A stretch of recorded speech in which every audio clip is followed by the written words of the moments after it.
Hi hello good morning. പുതിയൊരു വീഡിയോയിലേക്ക് എല്ലാവർക്കും സ്വാഗതം. അപ്പോൾ നിങ്ങളെല്ലാവരും സുഖമായിട്ടിരിക്കുന്നു, സന്തോഷമായിട്ടിരിക്കുന്നു എന്ന് കരുതുന്നു.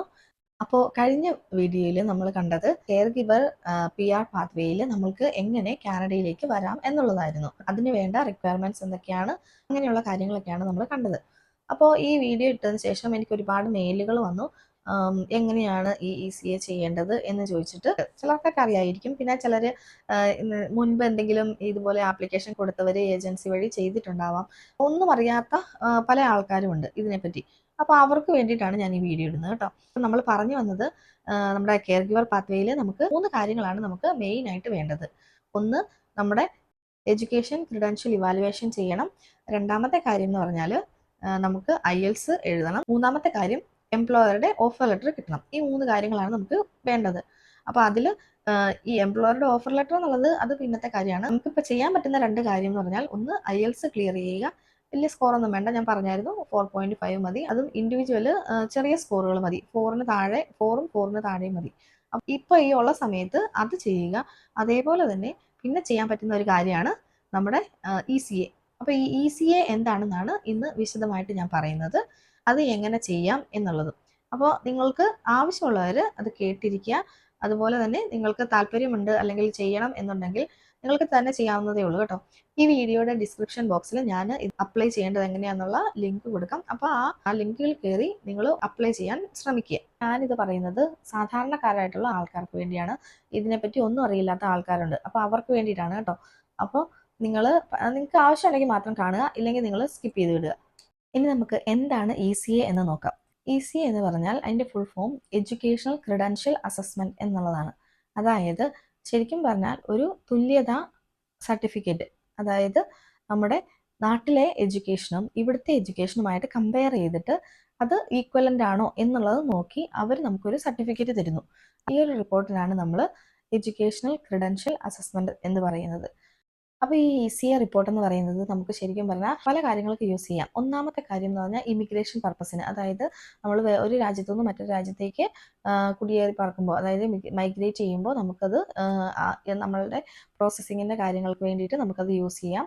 അതേപോലെ തന്നെ രണ്ടാമത്തെ കാര്യമാണ് നമ്മുടെ എഡ്യൂക്കേഷൻ. എന്തെങ്കിലും എഡ്യൂക്കേഷൻ പർപ്പസിന് വേണ്ടി നമുക്ക് അത് വേണം എന്നുണ്ടെങ്കിൽ, ഇപ്പോൾ ഇവിടെ വന്ന് എന്തെങ്കിലും നമുക്ക് പഠിക്കണം എന്നുണ്ടെങ്കിൽ ഈ സർട്ടിഫിക്കറ്റ് വേണ്ടി വരും. അപ്പോൾ ഇത് ശരിക്കും പറഞ്ഞാൽ 5 വർഷത്തേക്ക് വാലിഡ് ആണ്. അപ്പോൾ അതുകൊണ്ട് നിങ്ങളിപ്പോൾ എടുത്തായാലും ഇനി ഇൻ കേസ് നിങ്ങൾക്കിത് യൂസ്ഫുൾ ആയില്ലെങ്കിലും പേടിക്കേണ്ട, 5 വർഷത്തേക്ക് സെയിം സർട്ടിഫിക്കറ്റ് തന്നെ യൂസ് ചെയ്യാവുന്നതാണ്. ഇനി നിലവിൽ ഈ എഡ്യൂക്കേഷണൽ ക്രെഡൻഷ്യൽ ഇവാലുവേഷൻ ചെയ്യുന്ന 5 ഡെസിഗ്നേറ്റഡ് ഓർഗനൈസേഷനാണ് അത് മെയിൻ ആയിട്ടുള്ളത്. ഞാൻ ഇപ്പോൾ ഈ 5 ഓർഗനൈസേഷനെ പറ്റി ഞാൻ പറയുന്നുണ്ട്. ഏതാണോ നിങ്ങൾക്ക് യോജിച്ചത് അല്ലെങ്കിൽ നിങ്ങൾക്ക് ഇഷ്ടപ്പെട്ടത് അത് നിങ്ങൾക്ക് ചെയ്യാം. അതേപോലെ ഞാൻ ഇതിൻ്റെയൊക്കെ ലിങ്ക് ഞാൻ പറഞ്ഞു ഡിസ്ക്രിപ്ഷൻ ബോക്സിൽ കൊടുക്കാം. അപ്പോൾ നിങ്ങൾക്ക് അതിനെപ്പറ്റി കൂടുതൽ ഡീറ്റെയിൽസ് വായിച്ച് അറിയുകയും ചെയ്യാം. അപ്പോൾ ഫസ്റ്റ് എന്ന് പറയുന്നത് സെസ് ആണ്. അതായത് കമ്പാരിറ്റീവ് എഡ്യൂക്കേഷൻ സർവീസ്, സെസ് എന്ന് പറയും. അത് യൂണിവേഴ്സിറ്റി ഓഫ് ടൊറൻറ്റോ ആണ് ഇത് കണ്ടക്ട് ചെയ്യുന്നത്. ഇതിൻ്റെ പ്രോസസ്സിംഗ് ടൈം എന്ന് പറയുന്നത് 30 ബിസിനസ് ഡേ ആണ്.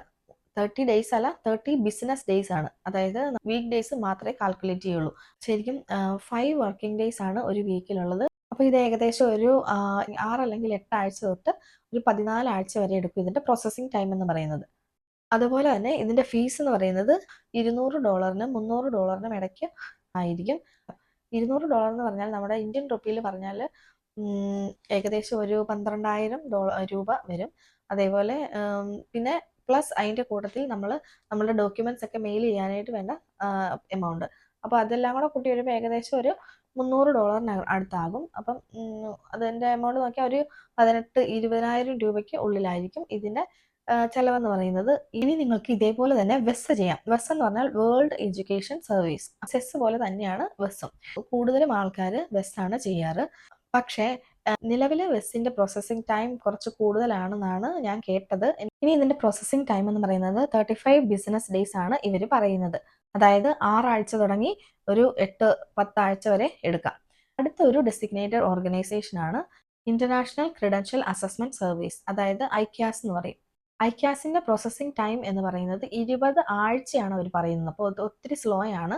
അതുകൊണ്ട് അത് കഴിവതും ചെയ്യാതിരിക്കുകയാണ് നല്ലത്. അതേപോലെ ഫീസും ഏകദേശം ഈ സെയിം ആണ്. $210 ആണ് നാട്ടിലെ എമൗണ്ട് നോക്കുമ്പോൾ സെയിം ഏകദേശം ഞാൻ മുമ്പ് പറഞ്ഞ റേറ്റ് ഒക്കെ തന്നെ വരും.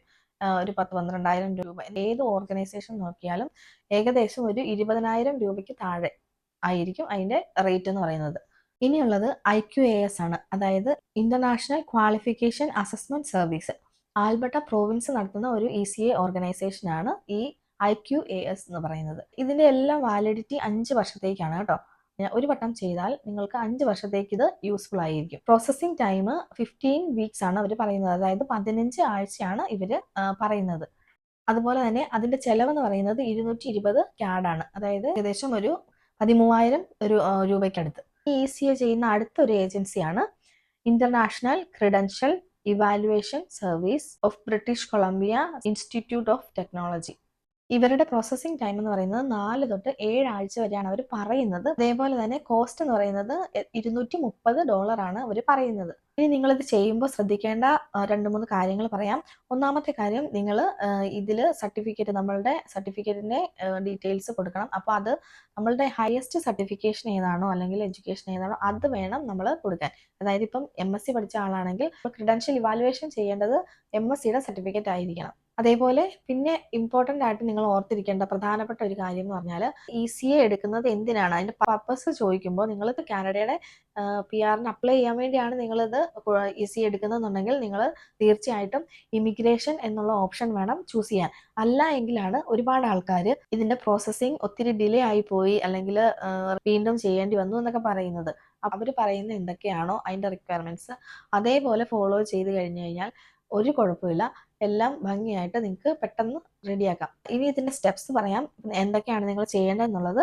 ഫസ്റ്റ് ഓഫ് ഓൾ, ഞാൻ പറഞ്ഞ ഈ 5-6 ഓർഗനൈസേഷൻ, ഈ ഡെസിഗ്നേറ്റഡ് ഓർഗനൈസേഷനിൽ നിന്നും ഏതെങ്കിലും ഒരെണ്ണം സെലക്ട് ചെയ്യുക. അപ്പോൾ നിങ്ങൾക്ക് വെസ്റ്റ് ആണ് ഇഷ്ടപ്പെട്ടതെങ്കിൽ അത് നിങ്ങൾ സെലക്ട് ചെയ്യുക. അപ്പോൾ കൂടുതൽ ആൾക്കാരും എൻ്റെ അഭിപ്രായത്തിൽ പറയുകയാണെങ്കിൽ വെസ്റ്റ് അല്ലെങ്കിൽ സെസ് ആണ് മിക്കവാറും ആൾക്കാർ ചെയ്യാറ്. വെസ് ഇപ്പോൾ കുറച്ച് ഡിലേ ആവുന്നത് പറയുന്നുണ്ട്. അപ്പോൾ അതുകൊണ്ട് സെസ് ആയിരിക്കും നിങ്ങൾക്ക് നല്ലത് എന്ന് എനിക്ക് തോന്നുന്നത്. പക്ഷെ എങ്കിലും അത് നിങ്ങളുടെ ഇഷ്ടമാണ് കേട്ടോ, നിങ്ങളുടെ ചോയ്സ് ആണ്. അപ്പോൾ നിങ്ങൾ ഫസ്റ്റ് ECA ചെയ്യേണ്ട ഓർഗനൈസേഷൻ ഏതാണെന്ന് സെലക്ട് ചെയ്തു. രണ്ടാമത്തെ കാര്യം, നമ്മൾ ഡോക്യുമെന്റ്സ് എല്ലാം കളക്ട് ചെയ്യുക. നിങ്ങൾ ഒരിക്കലും നിങ്ങളുടെ ഒറിജിനൽ സർട്ടിഫിക്കറ്റുകൾ നിങ്ങൾ അയച്ചു കൊടുക്കരുത്. നിങ്ങൾ ഓൺലൈൻ ഫോം ഫില്ല് ചെയ്ത് അല്ലെങ്കിൽ അവരുടെ ചെക്ക് ലിസ്റ്റിൽ എന്താണോ പറയുന്നത് അതേപോലെ വേണം ചെയ്യാനായിട്ട്. കാരണം നിങ്ങളത് അയച്ചു കൊടുത്തു കഴിഞ്ഞാൽ അവർ ഈ ഇവാലുവേഷൻ കഴിഞ്ഞ് കഴിയുമ്പോൾ ഈ പറഞ്ഞ ഡോക്യുമെന്റ്സ് എല്ലാം നശിപ്പിച്ച് കളയും, അതായത് ഷ്രെഡ് ചെയ്ത് കളയും. അപ്പോൾ നിങ്ങളുടെ സർട്ടിഫിക്കറ്റ് നിങ്ങൾക്ക് നഷ്ടപ്പെടും. അപ്പോൾ അതുകൊണ്ട് അവരുടെ ചെക്ക് ലിസ്റ്റ് നോക്കുക. ഏത് ഓർഗനൈസേഷൻ വഴിയാണോ അല്ലെങ്കിൽ ഏത് ഏജൻസി വഴിയാണോ നിങ്ങൾ ചെയ്യുന്നത്, ഫോർ എക്സാമ്പിൾ വെസ് വഴിയാണ് നിങ്ങൾ ചെയ്യുന്നതെങ്കിൽ വെസ്സിന്റെ സൈറ്റിൽ കയറി നിങ്ങൾ നോക്കുക. അതിന്റെ റിക്വയർമെന്റ്സ് എന്തൊക്കെയാണ് അതിന്റെ ചെക്ക് ലിസ്റ്റ് എന്നുള്ളത് നോക്കുക.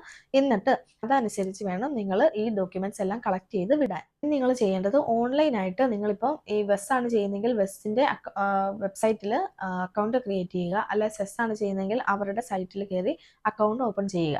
ഓൺലൈൻ ആയിട്ടുള്ള ആപ്ലിക്കേഷൻ ഫോം ഉണ്ടാവും അതിൽ. അപ്പോൾ അത് ഫില്ല് ചെയ്യുക. പ്രത്യേകം ശ്രദ്ധിക്കുക, ഞാൻ പറഞ്ഞതുപോലെ അത് ഫില്ല് ചെയ്യുമ്പോൾ ഇമിഗ്രേഷൻ പർപ്പസിനാണെന്നുള്ളത് കൊടുക്കുക. അതുപോലെ ഇതിൽ കുറച്ച് സപ്പോർട്ടിംഗ് ഡോക്യുമെന്റ്സ് നമ്മൾ അപ്ലോഡ് ചെയ്യാനുണ്ടാവും. അപ്പോൾ അതൊക്കെ നിങ്ങൾ അതിൽ പറഞ്ഞിരിക്കുന്ന പ്രകാരം അപ്ലോഡ് ചെയ്യുക.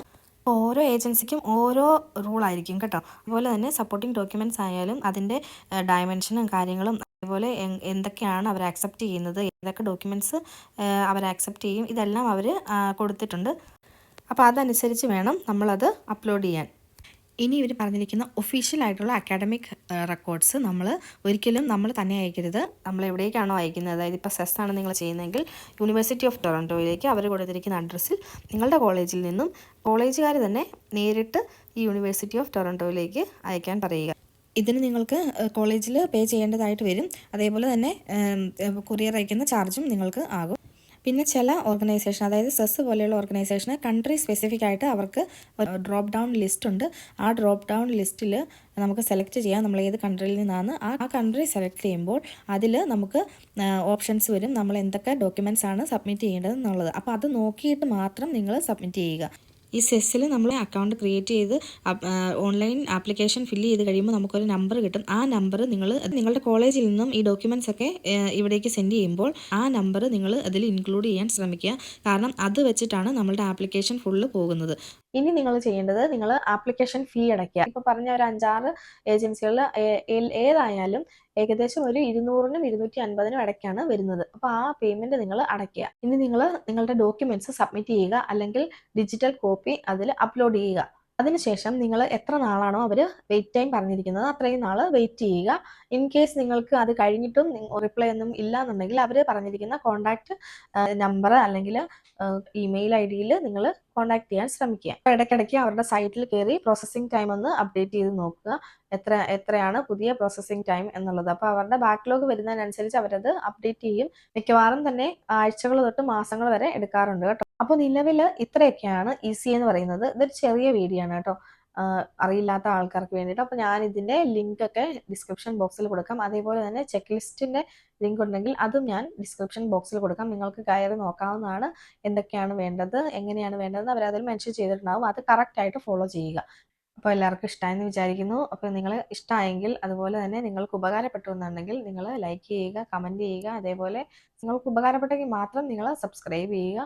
അതേപോലെ നിങ്ങളുടെ ഫ്രണ്ട്സിനോ ഫാമിലിക്കോ ആർക്കെങ്കിലും ഒക്കെ ആവശ്യമുള്ളവരുണ്ടെങ്കിൽ അവർക്ക് ഒന്ന് അയച്ചു കൊടുക്കുക. നമുക്കറിയില്ലാത്ത ഒരു കാര്യം മറ്റൊരാൾക്ക് പറഞ്ഞു കൊടുക്കുന്നതുകൊണ്ട് നമുക്കൊന്നും നഷ്ടം വരില്ല.